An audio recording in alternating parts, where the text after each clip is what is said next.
તો બિહારમાં જંગી જીત મેળવી છે એનડીએ। જે રીતનો ચૂંટણી પ્રચાર અને પ્રસાર જોવા મળી રહ્યો હતો, આક્ષેપો પ્રત્યાક્ષેપોની વચ્ચે ફરી એક વખત નીતિશ કુમાર અત્યારે હાલ બાજી મારતા જોવા મળી રહ્યા છે।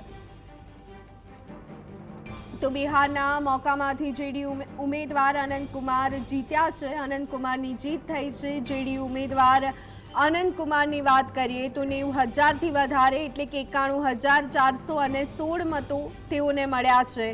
તો મોકામાંથી જેડીયુ ઉમેદવાર અનંત કુમારની જીત થઈ હોવાની જાણકારી સામે આવી રહી છે। ચિત્ર સ્પષ્ટ થઈ ગયું અને અહીંયા એનડીએને જીત મળી છે। બિહારના મોકામાંથી જેડીયુ ઉમેદવાર અનંત કુમારની જીત થઈ હોવાની જાણકારી સામે આવી રહી છે। અહીંયા ચૂંટણી પ્રચાર પણ જંગી જોવા મળ્યો હતો।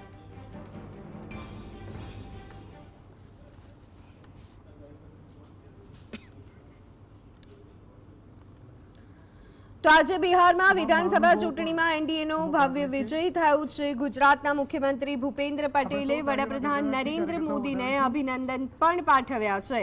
ગાંધીનગર કમલમમાં સીએમ ભૂપેન્દ્ર પટેલ, પ્રદેશ પ્રમુખ જગદીશ વિશ્વકર્મા સહિતના નેતાઓએ જીતની ખુશી મનાવી છે।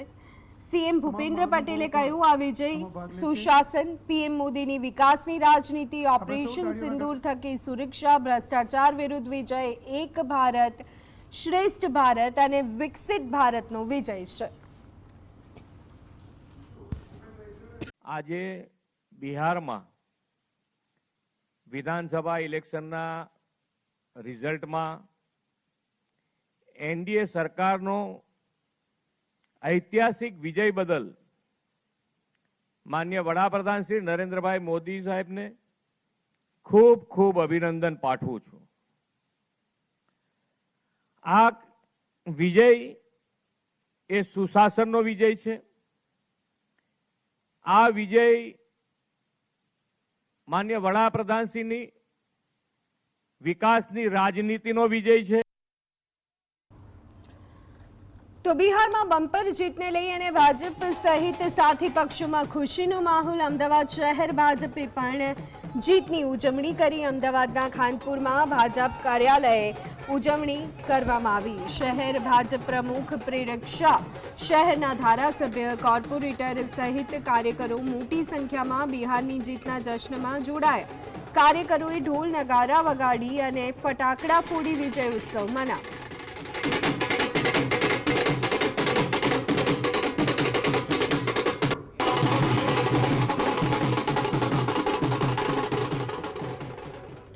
તો બિહાર વિધાનસભા ચૂંટણીમાં એનડીએની જીતને લઈ અને સુરતમાં ભાજપ કાર્યકર્તાઓમાં ઉત્સાહનો માહોલ છવાયો। ઉધના ભાજપ કાર્યાલયમાં ઢોલ નગાડા વગાડી, ફટાકડા ફોડી અને મીઠાઈ વહેંચી અને ઉજવણી કરવામાં આવી।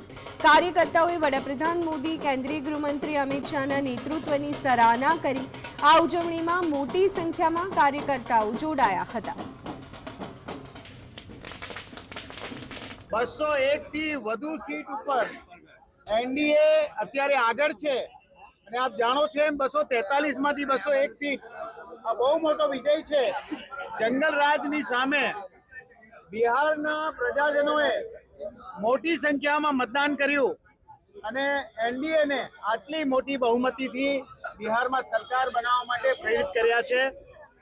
આના માટે સુરત મહાનગરના અમારા 200 થી વધારે કાર્યકર્તાઓ બિહાર ગયા હતા। એમણે 2 જગ્યાએ ખાસ પડાવ રાખીને 78 જેટલી સીટ ઉપર એમણે ઇફેક્ટ આપી હતી।